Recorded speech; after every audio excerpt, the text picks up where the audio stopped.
আজকে আমি আপনাদেরকে ঘরোয়া মশলা দিয়ে কিভাবে তেহরি রান্না করে তার রেসিপি দেখাবো। আসসালামু আলাইকুম, কেমন আছেন? আশা করি ভালো আছেন। তো ফার্স্টে হচ্ছে আমি সরিষার তেল, পেঁয়াজ কুচি, লবণ, হলুদ আর গুঁড়ামরিচ আর তেজপাতা আর হচ্ছে 2 চামচ আদা রসুন বাটা দিয়ে সুন্দরভাবে মশলাটিকে কষিয়ে নিব। তারপর আমি এর মধ্যে ধনে গুঁড়া আর হচ্ছে জিরা গুঁড়া আর হচ্ছে গরম মশলার গুঁড়া দিয়ে সুন্দরভাবে নেড়ে নিব। তারপর কিছুক্ষণ পর গরুর মাংসগুলো ঢেলে দিব। তারপর হচ্ছে গরুর মাংসের মধ্যে আমি টক দই আর টমেটো সস দিয়ে সুন্দরভাবে নেড়ে চেড়ে নিব। আপনারা একটা কথা সবসময় মনে রাখবেন যে কেবল তেহেরি হচ্ছে সরিষার তেল দিয়ে রান্না করে, সয়াবিন তেল দিয়ে হচ্ছে তেহেরির সে ফ্লেভারটা পাওয়া যাবে না।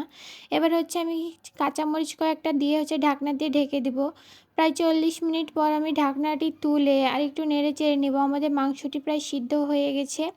তো এবার হচ্ছে আমি মশলার মধ্যে থেকে মাংসগুলো তুলে নিয়েছি। এবার চালগুলো মশলার মধ্যে দিয়ে একটু নেড়ে চেড়ে নিব।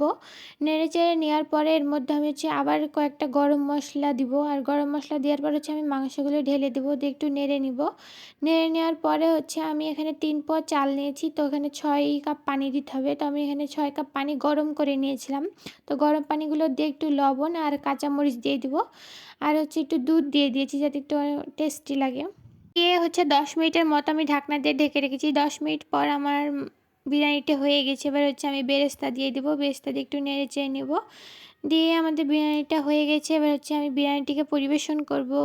এভাবে একবার হলে আপনারা তেহেরি রান্না করে দেখবেন। ভিডিওটি ভালো লাগলে অবশ্যই লাইক অ্যান্ড ফলো করবেন। Thank you.